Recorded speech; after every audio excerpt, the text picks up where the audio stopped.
Welcome back to West Ham Unofficial. I hope you are all well. It's the international break, so I thought we'd do something a little bit different tonight. It's 7 o'clock. I hope you're all well in the live chat. Get your comments in. And tonight I'm going to be interviewing. Welcome to all of you in the chat, and please welcome Gus. Gus, how are you? All right, thank you, Jake. And yourself, how are you? Not too bad at all. So Gus was a former wicketkeeper and a current cricket umpire. So we're going to be having a little chat about cricket tonight. A little bit different, you know, for you cricket fans out there amongst the international break, because not much football's going on. England beat Andorra today, but I didn't watch it. Not too bothered. So I thought we'd jump on and do something a little bit different. I'm sure we'll get some people come in the chat a bit later on. So we'll start off then, Gus. How did you get into cricket? Well, I went to the local school in Bruton. I went to King's Bruton. And the headmaster was Hubert Doggett. And he saw that I could catch a ball. And then he put a pair of gloves on me and I never looked back. And then I missed out the Colt section, your sort of age group, went straight from 14-year-olds into 18-year-olds playing cricket and thoroughly enjoyed it. Yeah, brilliant. What part of the game did you enjoy the most whilst you played? Irritating batsmen, I think, was one of the most important things to me. You know, I had great opportunities standing up to stumps.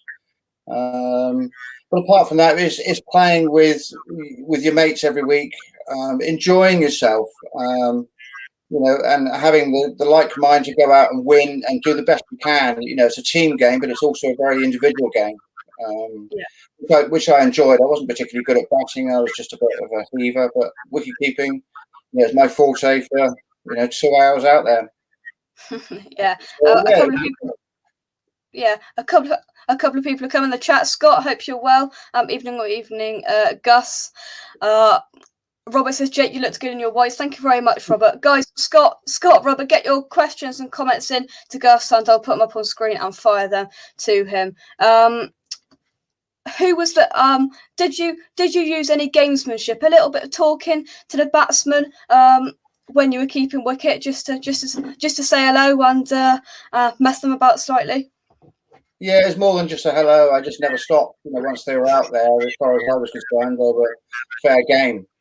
And between every single ball of every single match, I had something to say to a batsman, which really annoyed my own teammates, so they got used to it. But we got wickets from it. You know, I should literally bore people out. They wanted to get off the pitch because they were so fed up of hearing from me. And I kept reminding them that if they missed, they were out. It was simple as that. Yeah, and I had a couple of memorable moments.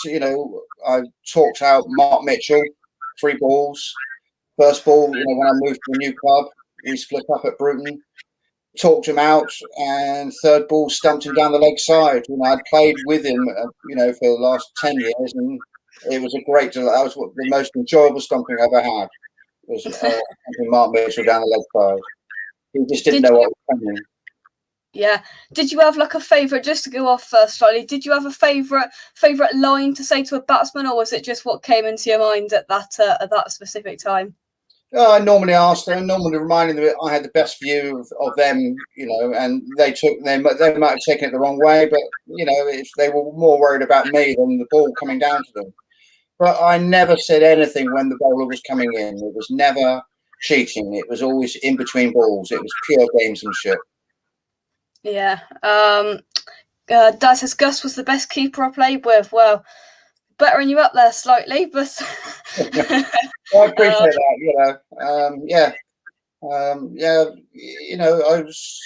I was pretty good, but it wasn't the best. But I oozed confidence, which shared around within the club.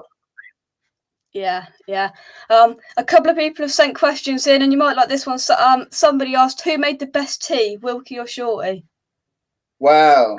Well, I'd rather not say on that. Let's just say Shorty, his teas were about as good as his dress sense, and Wilkie's teas were about as good as his catching. So, you can take what you want from that. Brilliant. Name a few of the best batsmen you've ever played with. Who comes to mind? In Somerset, best batsman, one of your best was your old man, but more recently, this part of the world, down there as well, back in Somerset, the best batsman I played with would be Mickey Rustell from Bethington. Yeah, your dad was good, but he was a genius with a bat, Mickey. God bless him. Love it. Scott says, did Gus play for a county? No, I didn't. No, I played serious cricket when I was a youngster at a team called Esker. For going back to your original question, how do I get into cricket, which is part of the English Schools Cricket Association for Hewett Doggett. But I never progressed it after that. I never had a family. I never had a dad. He passed away when I was 15 and no mum. So in those days, you needed people to chaperone you around, and I never moved any further than that. Yeah. Same question, but in terms of bowlers, who was the best bowlers you played with? Who did you prefer taking wicket, standing up, going back, pace, or spin? What did you prefer? I always wanted to stand up. The best bowler throughout the whole of my career I ever stood up to was Malcolm Mitchell, without a doubt. He was head and above everybody else. 8 overs outside the off stump. I had more stumpings off him than anybody else. He was a fantastic bowler in local cricket. Yeah. Scott asks in the chat, most prolific game you've umpired, Gus? I've done a few T20 finals. I did one last weekend. But I do Division 1 this end of the world. It's one below Premier League. So every week I'm doing it's a high class game. But I have no intentions of going up to doing Premier League or anything like that. Yeah. What's one bit of advice you would give to a young up and coming cricketer? Somebody like yourself, enjoy it and be part of your team. And just keep practicing. It's all about practice. And if you find a vocation, whether you're a good spin bowler or a wicket keeper, find the best coach you can and just practice. It's all about muscle memory and confidence, building confidence. You're going to make mistakes on a cricket pitch. Everybody makes mistakes. We're human. It's how you deal with it and move on with the next ball all the time. Yeah. Before we came on air, we discussed about the 100 that's come into play this year. What format of the game do you enjoy watching the most? Of course, the Test match England v India taking place this weekend as well. I love watching the highlights of the Test match, but the 100, I thought it was fantastic, especially the ladies. It's transformed women's cricket, and showing how good they really are. The crowds that were there. It just goes to show that people actually want to watch cricket and short format cricket and bring their families along and everything that goes with it. And I've always liked T20. I love umpiring T20 here. But yeah, the men's T20, men's 100, it wasn't any real difference to T20 really. But the ladies, watch out next year. England are playing now at the moment. Look at the crowds in there against New Zealand. It's filling up all the time, which is fantastic for their part of the game. It is, definitely. How important is the captain's role in the game of cricket for you? Oh, without a doubt. I had 2 captains who I aspired to. One was Richard Cox, your dad, and another one was Al Parsons down here in a club called Beckington. And we just terrorised teams between the 2 of us. We were just non-stop, especially when both of them were bowling. We used to just have conversations and just, irritate. We just talk batsmen out and, we wound people up. I'm an umpire now. I think with both captains, most of us would be level 1 every single week now. We'd have to change our ways dramatically. So I'm coach-to-term gamekeeper. You know, I can't have any comment on the pitch now, but I had a lot to say with Richard Cox and Al Parsons. You know, it was great fun playing with those two. It really was. Yeah. Talos, did you ever hit a six that wasn't over cow corner? No, I don't think I did. No. I got 36 in an evening game at Bruton. Yeah. Scott asks, a player you predict will be a future star for England in the future. Scott says Jamie Smith at Surrey.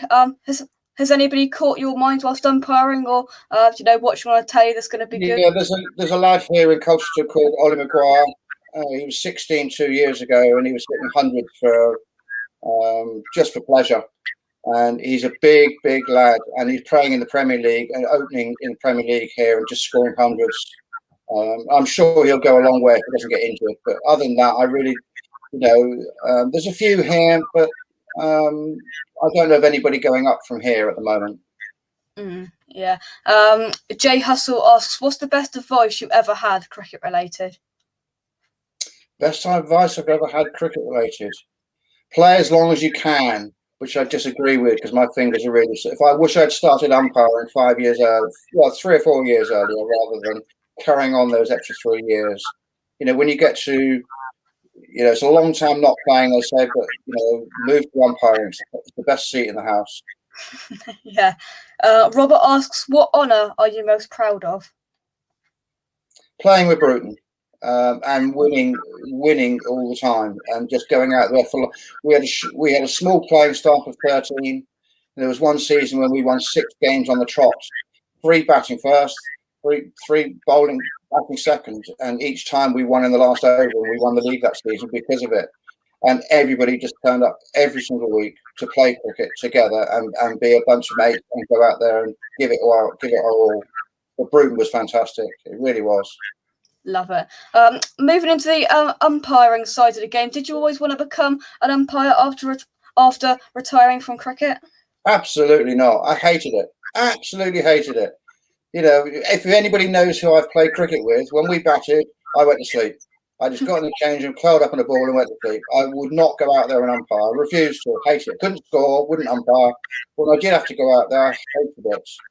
So when I retired, I had a season off, and then here in Essex, the second team captain said, "Well, come and have a game with me." So I had a game which turned into a season, which I wish I hadn't played because everything hurt, every part of my body hurt. And then my wife said to me in the winter, she went, well, "What are you going to do?" She said, "Why didn't you go refereeing at cricket?" She doesn't understand cricket at all.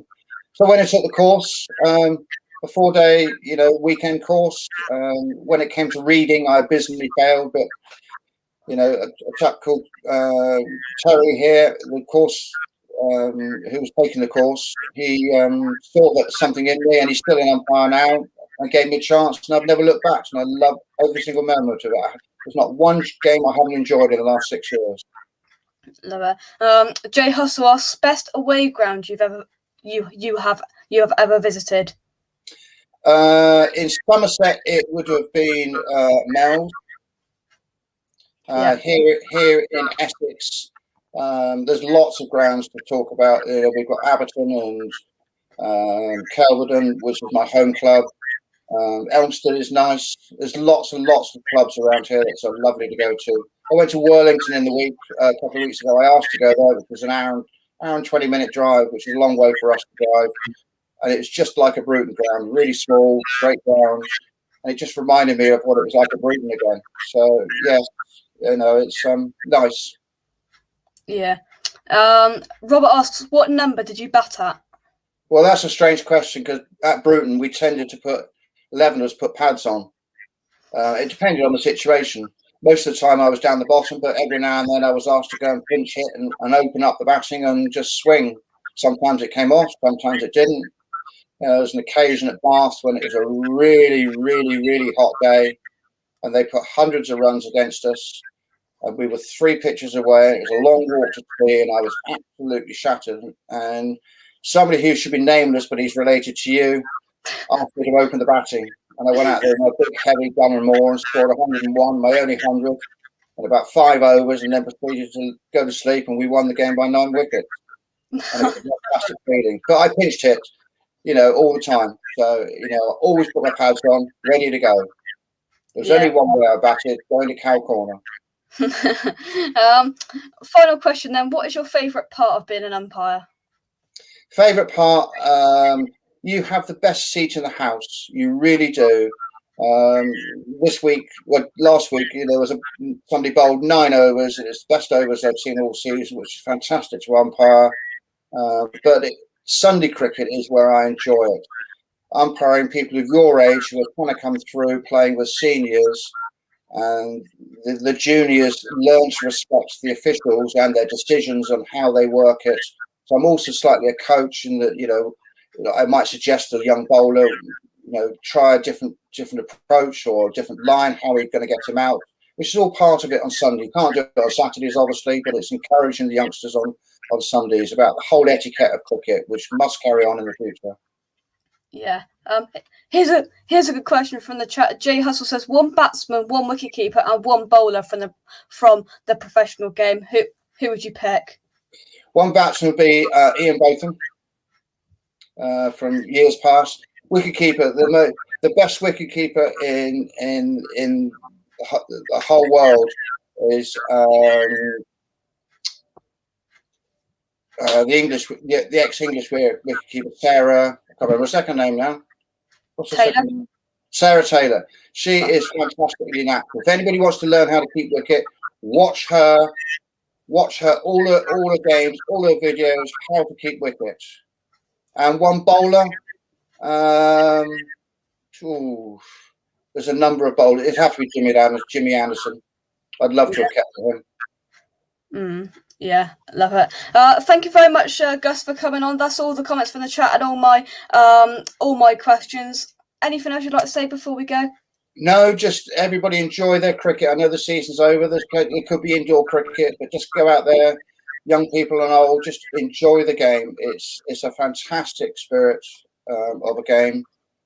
Just enjoy it and be safe out there. Yeah. I really appreciate you inviting me on, Jake. Thank you very much for coming on. And everyone watching at home, make sure you drop a like on the stream, subscribe to the channel, share the stream, hit the notification bell as well if you're new around it. And from me and Gus, thank you very much for watching. Everybody in the chat, to Robert, to Jay Hustle, to Scott, everybody who's put a comment in tonight. Thank you very much. I'll see you in the next one. Cheers, guys. Bye-bye.